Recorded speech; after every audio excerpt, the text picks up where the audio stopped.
If Call of Duty doesn't listen soon, their next title is going to fail, and here's why. Right now is the golden time for Treyarch, or Call of Duty in general, to listen to their players and fanbase, especially with their competitor game, Battlefield 6. There is definitely some pressure on them to make proper game decisions, storyline decisions, and most importantly, gameplay mechanic decisions, which they are already flopping on. Before I dive into the topics I'm going to be talking about in this video, this is just a reminder to keep things friendly in the comment section if you have your own opinions to share. I have invested tons of time into a franchise like Call of Duty, but when it comes to opinions, even if you don't agree with mine or anyone else's, just keep it respectful. And with that being said, let's just talk about some stupid stuff quick before we get into the meat and potatoes, because there's just a lot of dumb shit happening right now. Why is Dr. Disrespect still trying to come back after being caught as a pedo? This is a grown man. So the trailer was released for Call of Duty multiplayer, and there is this streamer or YouTuber is literally overreacting about every single thing. It seems like some Call of Duty players just cannot face the truth about their franchise going downhill. So they will literally find anything, even if it's so insignificant, just to hype up the game or make it seem like it's redeemable or good. Battlefield 6 is a game that's looking promising, and a lot of people are excited for it, and that's awesome. But it's also a good time for Treyarch or Call of Duty to take it as an opportunity to improve on things they've been really lackluster with. This is the time, this is the era for Call of Duty to win so many people back if they make the right decisions. A lot of people are excited for Battlefield 6, myself included. I've never played a Battlefield game before, but I genuinely, I'm excited. I want to try it out. But if I see some promising stuff with Black Ops 7, I'll still stay with Black Ops 7. The zombie trailer also came out, and I don't know. It's kind of cool. Supposedly there's going to be this classic mode, and I'll get into that in the zombies portion of this video. I love this part when the game comes out because it's always the big YouTubers who'll make a shit ton of videos predicting or revealing, and I'm not salty about that. I'm just saying, like Noah J456 and Mr. Dalek JD, good on them for making videos, but this is just really pointless stuff, and it's more pointless because they don't have genuine opinions when it comes to sharing their thoughts about the game.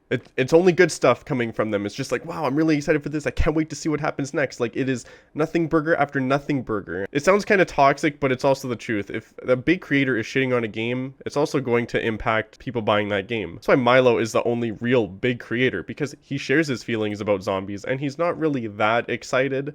He's just kind of bummed out or disappointed, I guess. He keeps it real when it comes to his feelings, and it's just the truth. Anyways, that's pretty much everything when it comes to the stupid stuff, so let's get into the meat and potatoes. When it comes to Call of Duty campaigns, I'm not super into the lore, but this is what I have to say. If a campaign is fun, interesting, and can also provide a reason to replay it a couple times without feeling too repetitive, I think it's a decent campaign. Now, Black Ops 2, I can tell you how many times as a kid I played it because I thought it was not only fun, but it was interesting and refreshing, and it told a good story, but that's it. That's all I really have to say when it comes to campaigns. If it can provide those main factors, that's great, and I'm happy with it. And that's just me. My standards are pretty low compared to others, but that's just my opinion. Now, with the recent years of Call of Duty and multiplayer, there are literally two main reasons why most people who used to be a huge multiplayer fan don't play nowadays. And that's due to map design and SBMM. Let's talk about the multiplayer maps. It really feels like when Call of Duty branches out to try different styles within a map that isn't 3-laned or just laned in general, they flop hard. Take Cold War, for example. A lot of these maps, in my opinion, were so jank, and it didn't help that if your team was getting dominated and the enemies were everywhere, you just got camped or spawn killed. And logically speaking anyways, this can happen nonetheless, no matter what map you play on or what game you're playing on. But with a lot of those maps, it was just so easy to do this sort of thing with. Even in Satellite, Crossroads, Miami. Even in more recent titles within Black Ops 6, you got maps like Gala, Babylon, and Bullet, just to name some. It also felt like these maps could be exploited so easily when it comes to spawn camping and just the extreme movement speed you have now. It's so easy to get from one side of the map to the other. It was way simpler than it was back in the day. Like in Black Ops 1 and 2, you can rush to the other side of the map, but you definitely needed to be more careful. Anyways, you can say I'm nitpicking because everyone has their own opinions about multiplayer maps. I'm just hoping Black Ops 7 multiplayer maps are going to feel a little bit more decent and just flow a little bit better, because a lot of the shit they released was pretty stinky. I do know when it comes to multiplayer maps though, sometimes there's just no winning in any situation. Your favorite multiplayer map could be someone's least favorite multiplayer map and vice versa. But just recently within Call of Duty games, I feel like the multiplayer maps just really haven't been there. And what I'm about to mention next is also the main reason why I quit. This is the main reason why I quit multiplayer, and now when it comes to new COD titles, I only get excited for the zombies, which is a shame because why am I only getting excited for something that is 1/3 of a game? It's really dumb, but anyways. There are ways to do SBMM properly, and just hear me out for a second because I'm going to be talking about other games that aren't Call of Duty related, and some people might be like, you can't use those as an example, but just hear me for a second. You got games like Apex Legends, Fortnite, or if you care to stray off really far for a second, Rocket League. The SBMM in these games is balanced decently. You fight players similar to your current skill level, and you might have a game where you get your shit rocked. But it's not all the time, and you won't have this happen game after game. But with Call of Duty, it's a different pile of shit. If you dare to have one good game in Call of Duty multiplayer, get ready to bend over and get fucked sideways because your next 5 games are going to make you wish that your 20 kill game with only 2 deaths should have been a 10 kill game with 12 deaths. I remember in Cold War, this was always my issue. I would have one extremely good game, then the next 5-ish games were complete full sweat, full tilt catastrophes. Is skill-based matchmaking bad in Call of Duty? Yes. But there are ways to fix it, and I think the developers or lead developers when it comes to multiplayer need to take some deeper looks with how players get matched up. Because Call of Duty has also entered this era when it comes to movement, speed, getting back into the battlefield after dying. It's the fastest it's ever been, which means players who have tons of time on their hands are going to learn the insides and out of every mechanic, unlike normal people like me who have a job and I can only play for maybe a couple hours a day. Remember back in Call of Duty 4 when the most annoying thing to deal with was players going to crouch when shooting you? Makes you miss those days. Now the main focus and direction for multiplayer seems to be how do we make movement even better, even faster, even smoother, which is fine to focus on. But when you got people zipping around, going in and out of windows, sometimes it literally just makes my fucking head spin when I play these games. I'm not even mentioning the abysmal weapon building system they have nowadays, which I think has also just ruined multiplayer so much. Like, I thought it was bad in Modern Warfare 2018 where you can make your shotgun into a sniper, but in a game like Black Ops 6 and hopefully not Black Ops 7, I would see videos of these crazy kitted out weapons and people saying, this gun is the new meta, or this gun is this week's newest meta. Like, every week there was this new meta gun that people were using in Warzone or multiplayer. Like, it was madness. The pick 10 system that Black Ops 2 had was perfect because it couldn't overpower the players and it couldn't underpower the players. There was actual thought and meaning behind the things you chose. Unlike nowadays where I can just slap whatever I want. I could just create this fucking Frankenstein weapon. Also, what the hell are they doing with releasing these weapon skins? Like, you got a roller coaster on your gun? Who's even buying this? Alright, now on to the main chorus. So Ashes of the Dam is going to be the main map released in Call of Duty Black Ops 7 Zombies, and I was wrong about something. I made a previous video talking about Call of Duty Black Ops 7, and I said that the newest Zombies map is going to be a transit remastered or reimagining, but that was wrong. This map is its own identity, and it's going to be its own thing, and I take full accountability. I definitely was also just grudging because it sounded like they were going off of just transit, trying to do transit again, which is like still kind of true, but mainly it is going to be its own thing. There is going to be this wonder bus we can take around the map, and there isn't too many details about this, but there are some more important things to talk about, and why I think Call of Duty Black Ops 7 Zombies is going to flop hard, like map design. I hated all the maps in Black Ops 6 Zombies. I'm sorry. And you know what? I'm going to say it again proudly.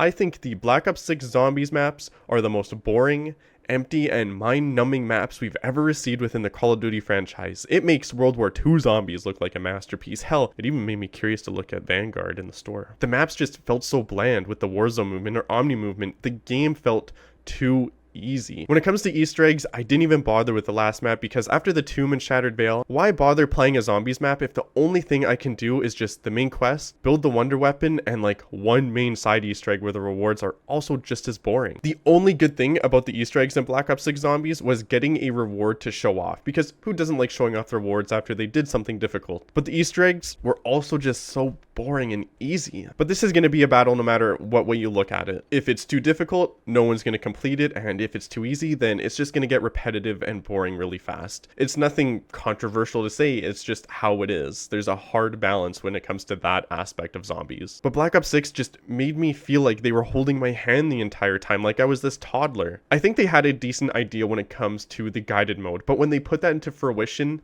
It was literally just hand holding. It felt way too simple, but this is me also being biased because I've spent countless hours, countless days, months of my life playing Call of Duty Zombies, completing so many Easter eggs time and time again, except for Black Ops 4 Zombies because I thought they were too difficult, but I do plan to do them live. And if you aren't following my Twitch channel, why aren't you doing that? Because if you aren't, I'm gonna find you. Call of Duty has also announced a classic mode with zombies, and I'm really worried about this. There's a lot of ways that they can fuck it up, but let's just take it piece by piece. The 4 perk limit. It baffles me how Treyarch have not looked at IW's perk system because it truly is the best out of all of the zombie game modes out there, even to this day. But if you don't know, in Infinite Warfare, you can get 5 perks instead of 4. And if you want to switch any of them out, you can remove one at any time and then purchase another. You can do this as many times as you want, and it's literally the most perfect and simplistic game system out there. It is small details like this that make a game fun, replayable, and easy. And when I say easy, I mean like easy to understand and comprehend. With having a 4 perk limit, they are undoubtedly bringing back the crutch perks that you are going to use in every game no matter what. However, if they manage to include side Easter eggs or rare drops where you can get extra perks, that might fix things a lot. And no, I'm not talking about the gobblegums or insert microtransaction here where they can, but genuine side Easter eggs where you can unlock more perk slots like back in Origins with the dig sites. Remember genuinely good side Easter eggs like that? Or just little things around the map you can interact with? Huge reason why people go back to maps like Origins. Anyways, not to get too off topic. They're bringing back the classic point system, no exfil, no minimap, and wall buys, mystery box, and allowed weapons within a map. Basically, they want to make it feel like classic zombies again. You can't get a wall gun from the mystery box, or at least you shouldn't be able to, and these are great choices in my opinion. But the point system, how is that going to affect the game if they still have triple tier pack-a-punch? Is this also going to bring back the point hoarding issue? There are just a lot of weird things meshing together now, and the best way for how I'm feeling about all of this is this just feels really fucky. It could be a weird fucky mess, or it could be manageable, and it works. And if it works, that's great. Also, there's going to be no armor and you're going to be starting with pistols again. Honestly, that's like 2 thumbs up for me because that's great. That is really classic zombies. If they keep making decisions like these, that's great. But until we see it in fruition, until we genuinely get to play it, only time will tell. But for this last part of the video, I want to make a prediction for the entire life cycle of Black Ops Zombies because I'm a huge Zombies fan and that's mostly what I play when it comes to Call of Duty. Number 1.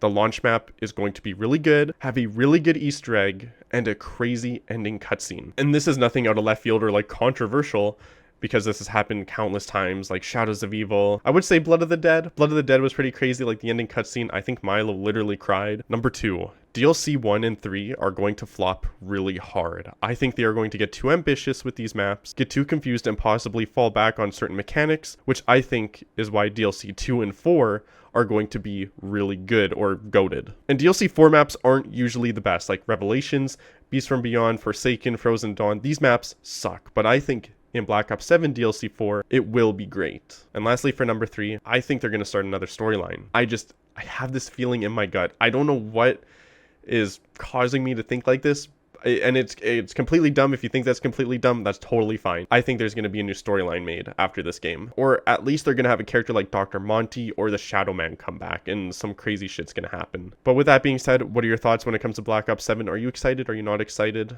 Thank you guys for taking the time to listen to this, and catch you later. Take her easy.